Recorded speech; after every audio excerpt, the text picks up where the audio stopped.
आज हम लोगों ने पढ़ने हैं दो टॉपिक। एक हम पढ़ेंगे एसिड रेन और दूसरा हम लोग पढ़ेंगे वाटर पोल्यूशन। ये जो आज के नोट्स है ना, ये इसलिए इम्पोर्टेंट है क्योंकि ये मैंने अपने नोट्स आप लोगों के साथ शेयर कर रही हूँ, क्योंकि जो आप लोगों के टेस्ट देखे ना मैंने, उसमें मुझे नज़र आया कि आप लोगों को टेस्ट करने नहीं आ रहा, आप लोगों को पता नहीं चल रहा कि 5 नंबर किस तरह अटेन करने हैं एग्जामिनर से। तो अब इसको ध्यान से देखना ताकि पता चले कि किस तरह का आप लोगों का पेपर होना चाहिए, ठीक है। अच्छा, एसिड रेन हम पढ़ेंगे कि एसिड रेन होती क्या है। एसिड रेन की सबसे पहले आपने लिखनी है डेफिनेशन, ठीक है। डेफिनेशन क्या है एसिड रेन की? Acid rain is the precipitation that has a pH of less than natural rain water. एक जो नेचुरल रेन वाटर होती है, ठीक है, उसकी पीएच से कम पीएच होती है एसिड रेन की। जो एक नेचुरल रेनफॉल होती है, ठीक है, उसकी पीएच होती है 5.6, ठीक। लेकिन जो एसिड रेन होती है उसकी पीएच मैंने कहा है लेस देन होती है। इट्स मीन कि उसकी पीएच 3.5 से लेके 4 तक, 4 के दरमियान उसकी पीएच होगी। और आपको पता है कि 7 जो होती है वो एक न्यूट्रल पीएच होती है, उससे जो भी कम पीएच होगी, मतलब कि 6, 5, 4, 3, 2, 1, वो सारी आपकी एसिडिक पीएच होगी। और 7 से जितनी भी ज़्यादा होगी वो सारी आपकी बेसिक पीएच होगी। तो एसिड रेन क्या होती है? जिसकी पीएच क्या होती है? लेस देन होती है नेचुरल रेन से, मतलब कि 5.6 से कम होती है, ठीक। अच्छा, अब हम देखते हैं कि जो एसिड रेन होती है वो बनती कैसे है। उसके बाद हम देखेंगे कि इसके कॉजेज़ कैसे हैं, क्या होते हैं। तो एसिड रेन, सबसे पहले इस डायग्राम को अंडरस्टैंड करते हैं, देन फिर ये सारा समझ आ जाएगा कि लिखा क्या होगा। एसिड रेन ये मैंने बनाई है कुछ इंडस्ट्रीज़, कुछ ये व्हीकल्स हैं, कुछ ओशंस हैं, कुछ प्लांट्स बनाए हुए हैं, ठीक है। आपकी इंडस्ट्री से वेस्ट मटेरियल्स निकलते हैं, आपकी इंडस्ट्री से सल्फ़र डाइऑक्साइड, नाइट्रोजन डाइऑक्साइड निकलते हैं, ठीक है। ये चले गए आपके एटमॉस्फेयर में। अब एटमॉस्फेयर में जाकर ये कन्वर्ट हो जाते हैं, किस में कन्वर्ट हो जाते हैं? एसिड्स में कन्वर्ट हो जाते हैं। एटमॉस्फेयर में गए, एसिड में कन्वर्ट हो गए। अब अगर हो जाती है बारिश, तो ऑलरेडी ये जो एसिड्स हैं कि आपके एटमॉस्फेयर में प्रेजेंट होते हैं, और जब बारिश होती है तो ये एसिड्स बारिश के अंदर क्या होते हैं? शामिल हो जाते हैं। और फिर ये जो बारिश ज़मीन पर गिरती है, ये आपकी एक नॉर्मल नेचुरल रेनफॉल काउंट नहीं होती, बल्कि ये आपकी एसिड रेन काउंट होती है। तो एसिड रेन जो सी है ये होती क्यों है भाई? ये होती है ड्यू टू एयर पोल्यूशन। देखो, यहाँ से जो पोल्यूटेंट्स निकल रहे हैं, जो आपके एटमॉस्फेयर में जा रहे हैं, वो बेसिकली आपकी हवा को ख़राब कर रहे हैं, आपकी एटमॉस्फेयर को ख़राब कर रहे हैं। तो आपकी एटमॉस्फेयर में जो पोल्यूटेंट्स होंगे वो ही कन्वर्ट होंगे एसिड्स में। तो एसिड रेन किस वजह से होती है? कि आपकी एयर में पोल्यूटेंट्स प्रेजेंट होते हैं, तो it's a kind of air pollution, ठीक है। तो दो तरह के पोल्यूटेंट्स होते हैं, एक होता है सल्फ़र डाइऑक्साइड, एक होता है नाइट्रोजन डाइऑक्साइड। तो ये सल्फ़र और नाइट्रोजन डाइऑक्साइड उनसे ये मूव करते हैं आपकी हवा में। आपकी हवा में क्या प्रेजेंट होते हैं? जो वाटर वेपर्स प्रेजेंट होते हैं, और these gases react with water vapours and convert into acids. और ये जो आपके पोल्यूटेंट्स हैं, ठीक है, ये आपकी हवा में प्रेजेंट वाटर वेपर्स के साथ रिएक्ट करते हैं, एसिड में कन्वर्ट होते हैं। उसके बाद क्या होता है कि जैसे ही बारिश होती है, ठीक है, ये उसके अंदर मिक्स हो जाएंगे। अब जब मैंने ये बात की ना यहाँ पर कि ये एसिड में कन्वर्ट होते हैं, ये कौन से एसिड में कन्वर्ट होते हैं? नाइट्रोजन डाइऑक्साइड कन्वर्ट हो जाएगा निट्रिक एसिड में एंड नाइट्रस एसिड में, ठीक है। और ये जो आपका सल्फ़र डाइऑक्साइड है ये कन्वर्ट हो जाएगा सल्फ्यूरिक एसिड में एंड सल्फरस एसिड में, ठीक है। अब जब ये एसिड में कन्वर्ट हो गए हैं, तो अब ये जो एसिड है बारिश होगी तो उसके साथ कंबाइन करेंगे, और ज़मीन पे आपको क्या नज़र आएगी? एसिड रेन नज़र आएगी। ये पूरा आपका फिनोमेना है। इस तरह से आपका जो आपकी जो एसिड रेन है वो बनती है। ये अल्लाह की तरफ से एसिड रेन नहीं होती है, ठीक है। ये क्लियर हो गया? ठीक है। अच्छा, सबसे पहले डेफिनेशन लिखी, उसके बाद आपने फॉर्मेशन ऑफ एसिड रेन की हेडिंग देनी है, और उसके अंदर ये सारा ड्रॉ कर देना, उसमें ये पोल्यूटेंट्स पे लिख देने हैं। उसमें बताना है कि भाई आपकी इंडस्ट्री से सबसे पहले ये 2 डाइऑक्साइड जो से ये पोल्यूटेंट्स जो से ये बनेंगे, और ऑलरेडी आपकी हवा में वाटर वेपर्स प्रेजेंट होते हैं। ये पोल्यूटेंट्स उनके साथ रिएक्ट करके एसिड में चेंज हो जाएंगे। कौन कौन से एसिड जो मैंने यहाँ पर लिख दिए हैं? देन बारिश होगी तो ये एसिड आपकी रेन के साथ मिक्स होकर ज़मीन पे एसिड फॉर्म में गिरेंगे। केमिकल इक्वेशन देख लेते हैं। इसके बाद केमिकल इक्वेशन में देखो नाइट्रोजन डाइऑक्साइड है, वाटर वेपर्स के साथ इन्होंने रिएक्ट किया, nitric acid and nitrous acid में कन्वर्ट हो गए। Same like that sulphur dioxide है, वाटर वेपर के साथ इन्होंने रिएक्ट किया, sulphuric acid and sulphurous acid में क्या हो गए हैं, कंबाइन हो गए, ठीक है, कन्वर्ट हो गए, सॉरी। अच्छा, अब ये पूरा आपकी फॉर्मेशन भी हो गई और इक्वेशन ऑफ एसिड रेन भी कंप्लीट हो गई। अब थोड़ा सा यहाँ पे एक पैराग्राफ लिख देना कि ये जो नाइट्रोजन और ये जो सल्फ़र डाइऑक्साइड की जो रिलीज़ हो रहे हैं आपके एटमॉस्फेयर में, ठीक है, इनका एक नेचुरल प्रोसेस होता है।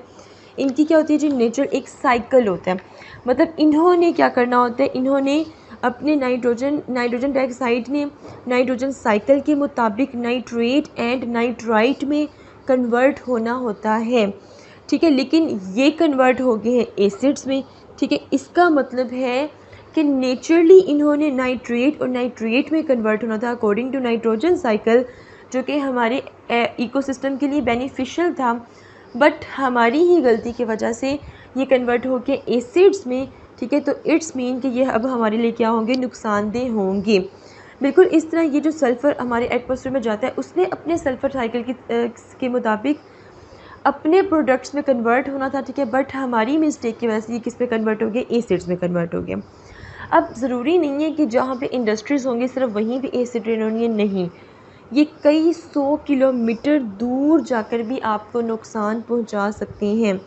मतलब आपके इंडस्ट्री से ये जो पोल्यूटेंट्स है ये निकले हैं और हवा में शामिल हो गए। अब आपको पता है कि जो आपकी हवा है वो हर जगह प्रेजेंट होती है, तो ये जो पोल्यूटेंट्स हैं कि आपकी हवा में शामिल हो गए और हर जगह ये फैल जाएंगी, ठीक है, कई 100 किलोमीटर, ठीक है। और अगर वहाँ पे बारिश होगी तो वहाँ पे भी आपकी एसिड रेन ही काउंट होगी। क्लियर? ठीक है, ये आपने लिख देना है। अच्छा, उसके बाद अब हम देखते हैं, अभी तक हमने क्या देखा, डेफिनेशन देखी है, हमने फॉर्मेशन ऑफ एसिड रेन देख लिया, हमने इसकी केमिकल इक्वेशन देख ली है, उसके बाद हमने इसको रिलेट कर लिया है नेचुरल प्रोसेस के साथ, ठीक। अब हम बात करते हैं जी causes of acid rain. Acid rain के कॉजेज़ क्या क्या हैं? एसिड रेन के कॉजेज़ हैं जी, burning coal, oil and natural gas in power stations make electricity giving off sulphur dioxide. Sulphur dioxide कब बनता है, जब आप फॉसल फ्यूल्स की बर्निंग करते हो। फॉसल फ्यूल्स में कौन कौन सी चीज़ें आती हैं जी, आपका कोल, आपका ऑयल, आपका नेचुरल गैस। आप इनकी कंबस्टन क्यों करते हो, बर्निंग क्यों करते हो, क्योंकि आप इनसे जनरेट करते हो इलेक्ट्रिसिटी, ठीक है। तो जब आप इनकी ज़्यादा कंबस्टन करोगे तो आपके एटमॉस्फेयर में ज़्यादा सल्फ़र डाइऑक्साइड रिलीज़ होगा। देन नाइट्रोजन डाइऑक्साइड किस तरह रिलीज होता है, burning petrol and oil in vehicle engines give off nitrogen oxide as gases. अब हर जगह आपकी व्हीकल्स यूज़ हो रही हैं, ठीक है, पेट्रोल आप एज अ फ्यूल यूज़ कर रहे हो अपनी गाड़ियों में, ठीक है। तो आप एक दिन में कितनी गाड़ियाँ चलती हैं, ठीक है, तो आप उससे हिसाब लगा लो कि कितनी ज़्यादा नाइट्रोजन डाइऑक्साइड आपके एटमॉस्फेयर में रिलीज़ हो रही है। तो ये मेजर कोज है इन पोल्यूटेंट्स का आपकी हवा में शामिल होना। देन हम बात करते हैं एसिड रेन की टाइप्स की। एसिड रेन की दो टाइप्स होती हैं, एक टाइप होती है वेट डेपोजिशन, एक टाइप होती है ड्राई डेपोजिशन। तो सबसे पहले हम देखते हैं कि वेट डेपोजिशन क्या होती है। वेट डेपोजिशन होती है कि wet deposition refers to acidic rain, fog and snow. Wet deposition rain की फॉर्म में भी आएगी, ठीक है, इसके अलावा फॉग की फॉर्म में भी आएगी। मतलब ये जो एसिड्स है ये आपकी फॉग में शामिल होकर भी ज़मीन पे गिर सकते हैं, ये स्नो में शामिल होकर भी ज़मीन पे गिर सकती हैं। As this acidic water flows over and through the ground it affects a variety of plant in animal. और जैसे ही ये फॉग, स्नो और रेन की फॉर्म में नीचे गिरेंगी ज़मीन पे तो ये हर चीज़ को पोल्यूट करेंगी। इसमें आप ह्यूमन की स्किन भी आ जाएगी, प्लांट्स भी आ जाएंगे, एनिमल्स भी आएंगे। अगर मतलब मोस्टली ऐसा होता है कि बारिश होती है, शौक में लोग नहा लेते हैं, ठीक है, तो फ़र्ज़ करो आपको नहीं पता कि उसकी पीएच क्या है, रेदर वो एक नेचुरल रेनफॉल है, रेदर वो एसिडिक रेनफॉल है, ठीक है, आप नहा लेते हो, ठीक है, आपकी स्किन के बहुत से प्रॉब्लम्स हो सकती हैं, स्किन एलर्जीज आपको हो सकती हैं। तो ये थी वेट डेपोजिशन। अब हम डिस्कस करते हैं ड्राई डेपोजिशन क्या होती है। अच्छा, ड्राई डेपोजिशन कहते हैं, dry deposition refers particles about half of the acidity in the atmosphere falls back to the earth through deposition। मतलब इसमें पार्टिकल्स की फॉर्म में जो आपके एसिड्स हैं, ठीक है, वो ज़मीन पे गिर गए, मतलब आपको नज़र नहीं आएगा बट आपकी ज़मीन पे ये गिरे होंगे, इसलिए इसको ड्राई डेपोजिशन कहते हैं कि मतलब हम इसको इतना कोई ख़ास फील नहीं कर सकते हैं। यहाँ तक आपको क्लियर हो गया? आगे इफ़ेक्ट्स बढ़े इसके, ठीक है। इफ़ेक्ट्स आपके एसिड रेन के क्या हैं जी? इफ़ेक्ट्स हैं जी 3 तरह के इनके इफ़ेक्ट्स होते हैं। नॉन लिविंग पे इनके इफ़ेक्ट्स होते हैं, सॉइल पे इफ़ेक्ट होते हैं और इसके अलावा लिविंग पे इफ़ेक्ट्स होते हैं, ठीक है। तो सबसे पहले हम देखते हैं कि नॉन लिविंग पे इनके क्या इफ़ेक्ट्स होते हैं। Acid rain causes extensive damage to building, statues, bridges and structure material of marble, limestone etcetera. Acid rain जो होती है, ठीक है, सबसे पहले आपकी बिल्डिंग्स को स्पॉइल करती है, ठीक है। आप बड़ा अच्छा मटेरियल यूज़ करते हो, फ़र्ज़ करो अपनी कोई भी बिल्डिंग बनाने में, कंस्ट्रक्शन में, बट एसिड रेन क्या करती है कि उनके टेक्सचर को ख़राब कर देती है। इसके अलावा जो एसिड रेन है वो कलर को चेंज कर देगी। फ़र्ज़ करो आपने बड़ा अच्छा महंगा पेंट करवाया, ठीक है, बट एसिड रेन जो सी है, ठीक है, जैसे ही आपकी बिल्डिंग पे गिरेगी, ठीक है, जो एसिड्स हैं वो रिएक्ट करेंगे आपके उस कलर के साथ, कलर चेंज कर देगी। और जो आप पेंट करते हो उसमें एक शाइन होती है स्पेसिफिक किस्म की। एसिड रेन जब गिरती है बिल्डिंग्स पे तो वो शाइन ख़त्म कर देती है और जो सरफेस स्मूथ होती है उस आपकी बिल्डिंग्स की, ठीक है, उसकी सरफेस को रफ़ कर देती है। इसके अलावा यहाँ पे मैंने लिखा हुआ जी ताजमहल, यहाँ पे ताजमहल की एग्जांपल दे दूँ कि ताजमहल आपको पता है किससे बना हुआ है? जो संगे मरमर से मिलके बना हुआ है। तो ये जो एसिड्स होते हैं आपकी एसिड रेन में, ये इस संगे मरमर के साथ क्या करते हैं जी? रिएक्ट करते हैं और देन ये उसके कलर को, उसकी शाइन को, उसके सरफेस को इफ़ेक्ट करते जा रहे हैं, ठीक है। तो ये नॉन लिविंग पे इफ़ेक्ट है एसिड रेन का। देन हम देखते हैं कि लिविंग पे क्या इफ़ेक्ट है। It cause respiratory disease like asthma, chronic bronchitis. आपको रेस्पिरेटरी सिस्टम में कोई प्रॉब्लम हो सकती है, अस्थमा मतलब सांस सही तरह से नहीं आएगा, ठीक है, आपका लंग डैमेज हो सकते हैं। और इसके अलावा हम बात करते हैं कि सोइल पे क्या इसका इफ़ेक्ट होता है। It increase acidity of lakes and rivers. It directly effect ecosystem. Directly आपके इकोसिस्टम को ये इफ़ेक्ट कर रही है, ठीक है। आप डेफिनेटली ज़रूरी तो नहीं है कि जो एसिड रेन होनी है ये आपकी सिर्फ ज़मीन पे गिरनी है या सॉइल पे गिरनी है। आपके ज़मीन पे वाटर बॉडीज़ एग्जिस्ट करती हैं। ये आपकी वाटर बॉडीज़, मतलब वाटर बॉडीज़ में क्या क्या शामिल हो सकता है? आपके पूल्स, आपके लेक्स, आपके स्ट्रीम्स, आपके ओशंस, ठीक है, एंड सो ऑन, ये सब चीज़ें ऐड हो सकती हैं। तो इन पे भी ये एसिड रेन जो उनसे ये गिरती है और पूरे के पूरे वाटर को पोल्यूट कर देती है। अब आपके वाटर में क्या होता है? आपकी एक्वेटिक लाइफ एग्जिस्ट करती है, आपकी फ़िशेज़, आपके डिफरेंट प्लांट्स एग्जिस्ट करते हैं। तो ये जिस पानी में एसिड्स शामिल हो जाएंगे, ठीक है, वो पानी पोल्यूटेड वाटर हो जाएगा और ये आपकी एक्वेटिक लाइफ को डिस्टर्ब करेंगे और आपका पूरा इकोसिस्टम जो है वो डिस्टर्ब हो जाएगा। इसके अलावा है जी it effect soil, weakens the process of photosynthesis. अच्छा, इस प्रोसेस को बड़े अच्छे से अंडरस्टैंड करना कि सॉइल को किस तरह करता है। अब ये जो मैं बोलूँगी ना, ये भी आपने सारा इंग्लिश में ट्रांसलेट करके इसको यहाँ पर लिखना है लाजमी।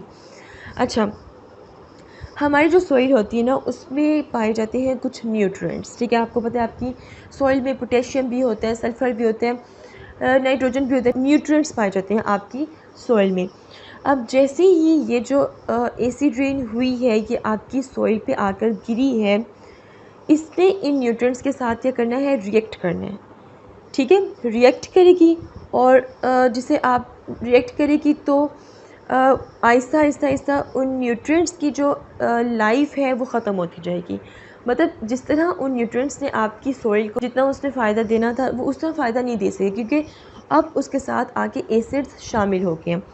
तो इससे क्या होगा कि आपकी जो ज़मीन होगी, जो आपकी मिट्टी होगी, वो बंजर होना शुरू होगी, जिसको आप लोग सॉइल वॉशिंग का नाम भी देते हो। इसके अलावा जो हमारी सॉइल होती है अल्लाह ताला की तरफ से, उस सॉइल में माइक्रो ऑर्गेनिज़म्स प्रेजेंट होते हैं, इन जिनको आप डीकम्पोजर्स भी कहते हो। इन माइक्रो ऑर्गेनिज़म का काम ये होता है कि अगर कोई डेड ऑर्गेनिक मैटर है, ठीक है, अगर कोई हैवी कंपाउंड है, इसने इन माइक्रो ऑर्गेनिज़म्स ने, इन डीकम्पोजर्स ने उन डेड मैटर्स वगैरह को कन्वर्ट करना होता है सिंपल ऑर्गेनिक मैटर में। क्यों? ताकि जो प्लांट्स हैं उनकी कैपेबिलिटी को इंक्रीज़ किया जा सके। अब ये जो रेन फॉल होती है, ये जो एसिड रेन होती है जब आपकी ज़मीन में शामिल होती है, ये क्या करती है, ये इन डिकम्पोजर्स को भी मार देती है, जिसकी वजह से आपके जो प्लांट्स होते हैं उनमें मतलब जो कॉम्प्लेक्स सब्सटेंसेस उनको दिए जाते हैं उनको सिंपलर सब्सटेंसेस में कन्वर्ट नहीं किया जा सकता। इसके अलावा क्या होता है कि आपकी जो सॉइल है उसका काम ये है कि आपका जो प्लांट है उसकी रूट्स ने सॉइल में से बेसिक एसेंशियल न्यूट्रिएंट्स को एब्जॉर्ब करना होता है और एब्जॉर्ब करके थ्रू जाइलम या फ्लोएम पूरे प्लांट्स में उनको डिस्ट्रीब्यूट कर देना होता है उन न्यूट्रिएंट्स को। लेकिन जब ये एसिड रेन सॉइल पे गिरती है तो ये न्यूट्रिएंट्स के क्या साथ क्या करती है, रिएक्ट करती है और इस तरह वो जो न्यूट्रिएंट्स होते हैं वो चेंज हो जाते हैं चिलेट्स में, जिसको आप कॉम्प्लेक्स का नाम देते हो, जिसकी वजह से क्या होता है कि आपका जो प्लांट है उसकी जो रूट्स है वो फिर उन न्यूट्रिएंट्स को एब्जॉर्ब नहीं कर सकती और ना ही वो न्यूट्रिएंट्स पौधे तक पहुंचते हैं। पौधे के एक एक हिस्से पे वो न्यूट्रिएंट्स नहीं पहुंचेंगे तो जो पौधा है, ठीक है, उसमें the process of photosynthesis zone वो मुकम्मल नहीं हो सकती है। अच्छा, इसके अलावा जो एसिड रेन है ये एक्टिवेट करती हैं एल्यूमिनियम को from soil leches into water and fresh fish diet. अच्छा, क्या होते हैं कि आपके ऑलरेडी मतलब कि डिफरेंट फर्टिलाइज़र्स यूज़ किए जाते हैं आपकी सॉइल को बेहतरीन तरीके से काम करवाने के लिए।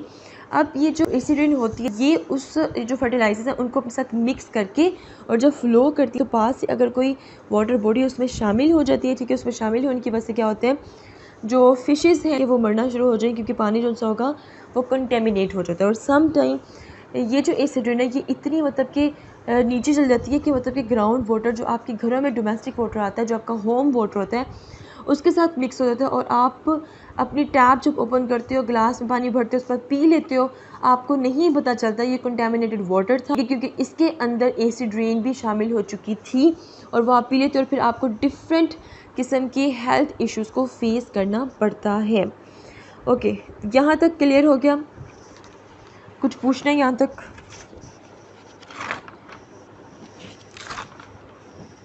मैम जो जो एल्युमिनियम जी जी जी, ये फॉइल जी है, एसिड रेन